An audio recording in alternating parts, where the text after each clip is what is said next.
जरा सोचिए, आप सुबह नींद से जागते हैं और टीवी पर एक ब्रेकिंग न्यूज़ देखते हैं। दुनिया भर की गाड़ियों के पहिए रुक गए हैं, पेट्रोल पंप सूखे पड़े हैं, राशन की दुकानों पर आटा और चावल के दाम रातों रात 3 गुना हो गए हैं। दुनिया के सबसे अमीर देश अपना सारा खजाना कौड़ियों के भाव बेच रहे हैं और शेयर बाजार ताश के पत्तों की तरह बिखर चुका है। डर गए? आपको लग रहा है कि मैं आपको किसी नई थ्रिलर फिल्म की कहानी सुना रहा हूं, लेकिन काश काश ऐसा होता। दोस्तों, ये कोई झूठी कहानी या कपोल कल्पित कल्पना नहीं है। ये 2026 का वो खौफनाक सच है जो हमारी और आपकी जिंदगी को हमेशा के लिए बदलने वाला है। नमस्कार, मैं प्रदीप हूं, आप फेयर ऑब्जर्वर हिंदी देख रहे हैं।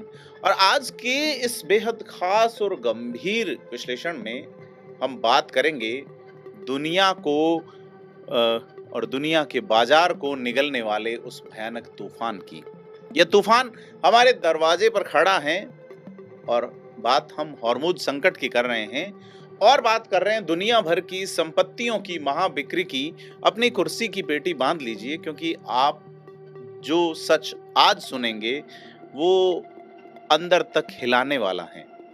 और ये सच, इसकी इबारत गढ़ी है हमने फेयर ऑब्जर्वर के प्रधान संपादक अतुल सिंह और एफओआई के पार्टनर मनु शर्मा के एक आर्टिकल के आधार पे। ये आर्टिकल का लिंक आप डिस्क्रिप्शन में देख सकते हैं, अंग्रेजी में लिखा गया है, हिंदी में हम बात कर रहे हैं। तो एशिया की अर्थव्यवस्थाएं जो पूरी तरह से खाड़ी देशों के तेल और गैस पे निर्भर है, ये बुरी तरह कांप रही। जापान का ही उदाहरण लें। जापान 90% तक कच्चा तेल यहीं से मंगवाता है। अब वहां कारखाने बंद होने के कगार पे हैं, दाम बढ़ रहे हैं और बाजार ताश के पत्तों की तरह ढह रहे हैं। आज ही जब हम बात कर रहे हैं, भारत में रुपए की कीमत डॉलर के मुकाबले 94 रुपए हो चुकी है। $1 94 रुपए का। भारत छोड़िए, दक्षिण कोरिया से लेके थाईलैंड और उभरते हुए बाजार भी इस झटके से अछूते नहीं हैं। लेकिन असली खतरा कहीं और छुपा है और इसे हम महाबिकवाली या संपत्तियों की बहुत बड़ी बिक्री कहते हैं। खाड़ी देशों के पास उनके राष्ट्रीय निवेश कोषों, सरकारी खजानों में लगभग 4 लाख करोड़ डॉलर की संपत्ति है, जो पूरी दुनिया की ऐसी सरकारी संपत्तियों का 38% है। 2007 से 9 की भयानक मंदी आपको याद होगी। उसके बाद से जब पश्चिमी देश भारी कर्ज और विकास की कम दर से जूझ रहे थे, तब इन्हीं देशों ने वहां अथाह पैसा लगाया था। सऊदी अरब के जो इन्वेस्टमेंट है उसमें सॉफ्ट बैंक, उबर और बड़ी गेमिंग कंपनियों से लेकर अबू धाबी के इन्वेस्टमेंट, माइक्रोचिप बनाने वाली कंपनियों तक में पैसा लगा था। कतर और कुवैत का पैसा जो दुनिया भर के टीवी चैनलों, फुटबॉल क्लबों, गाड़ियों की कंपनियों और अमेरिकी सरकार के खजाने में लगा है। और ये सब दांव पे हैं। क्या आपको पता है कि इन्होंने कृत्रिम बुद्धिमत्ता, जिसे आजकल हम एआई यानी कि आर्टिफिशियल इंटेलिजेंस कहते हैं, उसमें भी अरबों डॉलर झोंक दिए हैं। बड़ी बड़ी तकनीकी कंपनियों के साथ इनके समझौते जीते जागते उदाहरण हैं। परंतु अब कहानी पलट चुकी है। तेल और गैस का आयात पूरी तरह से ठप है और खाड़ी देशों को अपना भोजन बाहर से मंगवाने के लिए भारी कीमत चुकानी पड़ रही है। इन देशों में काम मुख्य रूप से बाहरी मजदूर करते हैं और वहां के स्थानीय लोगों को सरकार की तरफ से भारी आर्थिक मदद की जाती है। जनता के विद्रोह से बचने और अपने लोगों का पेट भरने के लिए उन्हें हर हाल में पैसा चाहिए और नकदी के इस भयानक संकट से बचने के लिए वे दुनिया भर में फैली अपनी सारी संपत्तियां बेचने पे मजबूर होंगे। तो जब ये देश अपना पैसा निकालेंगे तो पश्चिमी देशों के बाजारों में 3 विनाशकारी घटनाएं होंगी। ये अनुमान लगा रहे हैं अतुल सिंह और मनु शर्मा। और दोनों ही जो पर्सनैलिटीज हैं वो जियोपॉलिटिक्स और फाइनेंस के मामले में किसी परिचय का मोहताज नहीं है।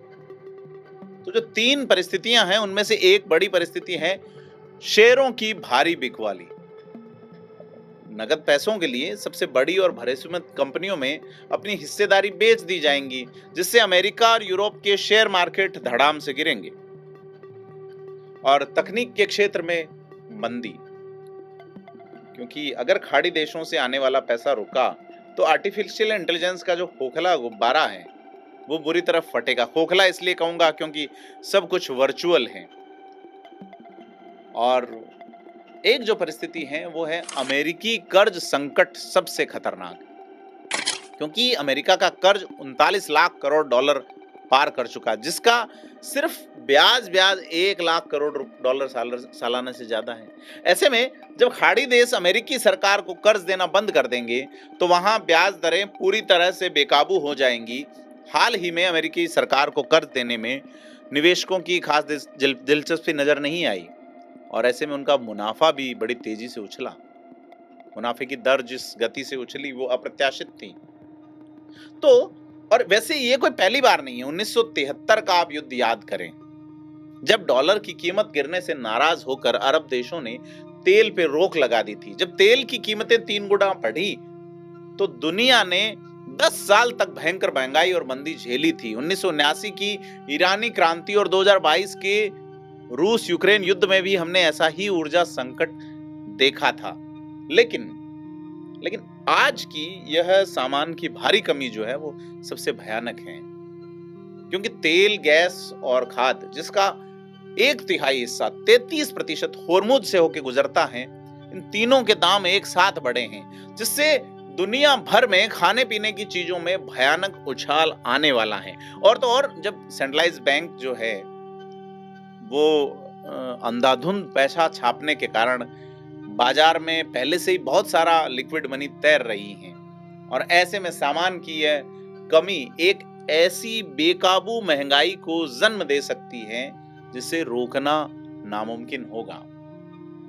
और आने वाले समय की अनअपेक्षित और भयानक घटनाएं तो और भी खौफनाक है। अगर ईरान ने खाड़ी देशों के समुद्र के पानी को मीठा बनाने वाले कारखानों पे हमला कर दिया तो पूरा खाड़ी क्षेत्र जो है वो इंसानों के रहने लायक ही नहीं बचेगा। अमेरिका चेतावनी दे रहा है कि हम ऊर्जा वाले ठिकाने हमला करेंगे। वो सिर्फ पीने के पानी वाले पे हमला कर दिया तो वहां तो आप तेल तो पीने से रहे। तो इस भयंकर आर्थिक दबाव में खाड़ी देशों में वर्तमान सरकारें गिर सकती हैं और सत्ता ऐसे गुटों के हाथ में जा सकती है जिसको दुनिया को तेल और गैस देने में दिलचस्पी हो ही नहीं। और युद्ध के मोर्चे पे देखें तो अमेरिका के पास हमलावर मिसाइलों को रोकने वाले हथियार खत्म हो रहे हैं और रोजाना पैसा जो है वो पानी की तरह बहा रहा है। और दूसरी तरफ इजराइल के परमाणु केंद्र पर हमले के जवाब में ईरान ने जो हमले किए हैं उन्होंने हालात और बिगाड़े हैं।